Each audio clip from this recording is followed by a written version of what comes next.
చాలామంది తమ జీవితాన్ని పూర్తిగా ఆపేశారు, కేవలం పెళ్లి కాలేదని. మీ ఆరోగ్యాన్ని చూసుకోవడం మానేశారు. ఏముంది, నేను ఇంకా సింగిల్నే. మీ ఆర్థిక స్థితిని పట్టించుకోవడం లేదు, పెళ్లి అయిన తర్వాత చూస్తాను. మీ ఎదుగుదలను ఆపేశారు, పెళ్లి అయిన తర్వాత అన్నీ సరిగ్గా అవుతాయి. ఒక్కసారి శ్రద్ధగా వినండి. పెళ్లి జీవితం యొక్క చివరి లక్ష్యం కాదు.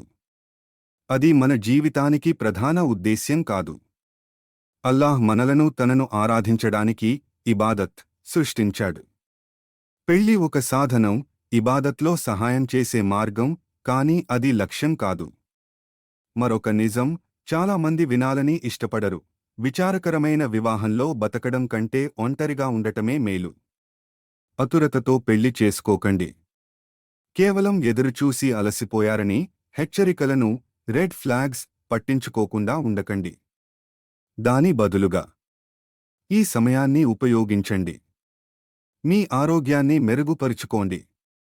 మీ ఆర్థిక స్థితిని బలపరుచుకోండి. మీ దీన్ బలంగా చేసుకోండి. మంచి జీవిత భాగస్వామి కోసం దువా చేయండి, కానీ అదే సమయంలో ఇలా కూడా ప్రార్థించండి: అల్లాహ్, నన్ను కూడా ఎవరికైనా మంచి జీవిత భాగస్వామిగా మార్చు. మీ విలువ మీ చేతిలో ఉన్న ఉంగరంతో నిర్ణయించబడదు. అల్లాహ్ నిర్ణయంపై నమ్మకం ఉంచండి, ఆయన సమయం ఎప్పుడూ పరిపూర్ణమైనదే. అల్లాహ్ మనందరికీ మన కళ్లకు చల్లదనంగా ఉండే జీవిత భాగస్వాములను ప్రసాదించుగాక. మనలను చెడు సంబంధాల నుండి కాపాడుగాక.